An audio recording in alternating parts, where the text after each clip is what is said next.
بسم الله الرحمن الرحیم. مجتبی سروری هستم و اینجا میخوایم یکی از کارخانگی ها را که مربوط وب میشه، البته پروژه نهایی، میخوایم امو را براتون مختصر معرفی بسازم و یک کمی کودایش نشان بدم که درباره یکی از شفاخانه است، شفاخانه انصار، و بعضی از بخش‌ها رو به او اضافه کردیم و همچنان در قالب کدهای HTML، CSS و یک کمکی هم از جاوا اسکریپت به خاطر تحرک و به خاطر مسائل استفاده شده. دیگه انشاءالله که چیز قابل قبولی بوده باشه برای استاد. خب، بخش وب، هاسپیتال وبسایت. همونطور که میبینین کدهای CSSش استایل و استایل و ایمیج، عکسایی که استفاده کردیم و کد جاوا اسکریپتش و همچنان. خب بیاین که ایره رن بسازیم.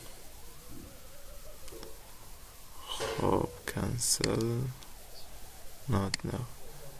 خب همونطور که میبینین شفاخانه انصار در بالا صفحه اصلی خدمات، عملیات ویژه ما و تماس با ما را ثبت کردین و این قسمت که میبینین تصویر تغییر کرده میره.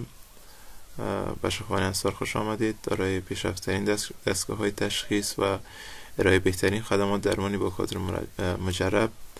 ایره با استفاده از جاوا اسکریپت پیاده سازی شده.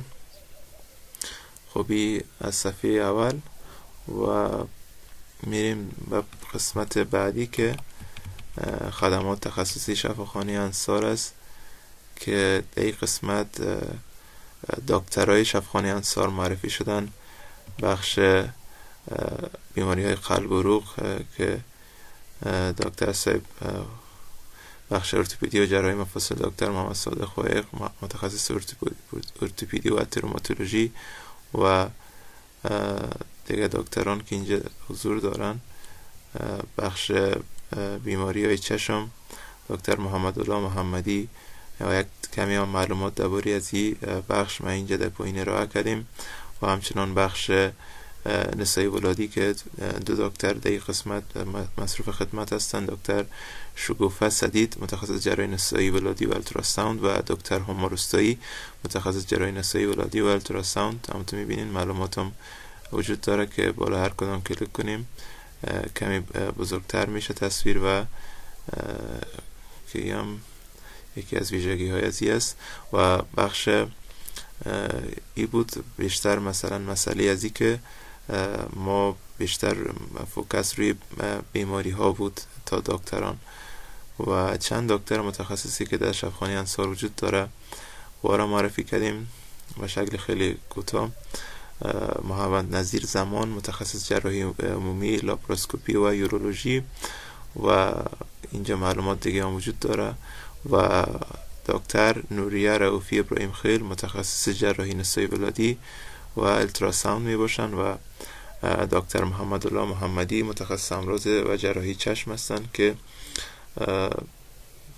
دیگه معلومات هم وجود داره. و بخش دیگه که هست مربوط امکانات پیشرفته ماست.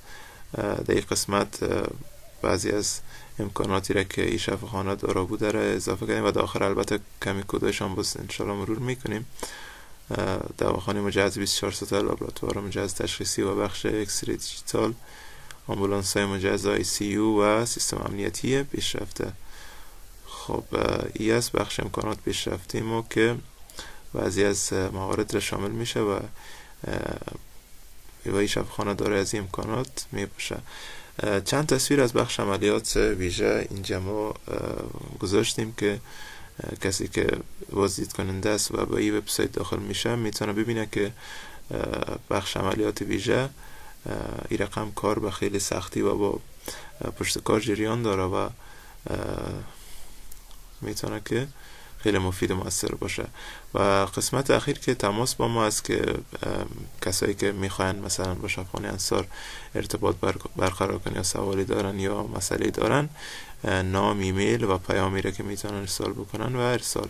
فعلا فقط بکن نداره، فقط بخش HTML و CSS که قالب را ساخته و HTML قالب را ساخته و CSSش که دیزاین داده و بخش جاواسکریپت که بعضی از تحرک‌ها رو ایجاد کرده فعلا و بخش بک‌اند نداره که ما مثلا بخوایم پیام ارسال کنیم و اگر بک‌اندش هم ساخته شوه میتونه که پیام را هم ارسال بکنه و آدرس کابل نایفتم شفاخانه انصار تماس شماره و اینجا وبسایت از شفاخانه که اینجا ما داریمش و ساعت کاری 24 ساعت شبانه روز و تمام حقوق و محفوظ است. خب این بود از خود بخش عمومی و تمام بخش را معرفی کردیم و دیگه اگر بخوایم مثلا این قسمت روی خدمات بخش خدمات باز میشه عملیات ویژه بخش عملیات ویژه و تماس با ما بخش تماس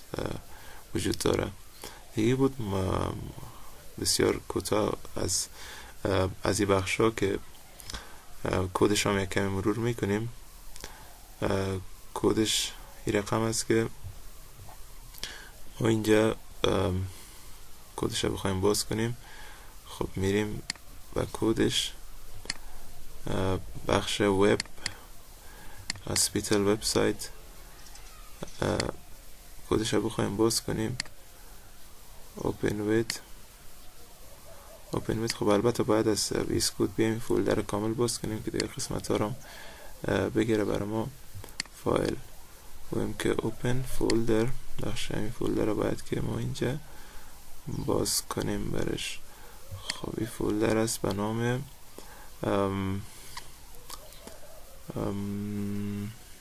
بخش The Projects و وب هاسپیتال وبسایت کاملی فولدر رو باید که برازی باز کنیم که هرسی بخش شناسایی کنه و خب حالی کودش رو باز کرد.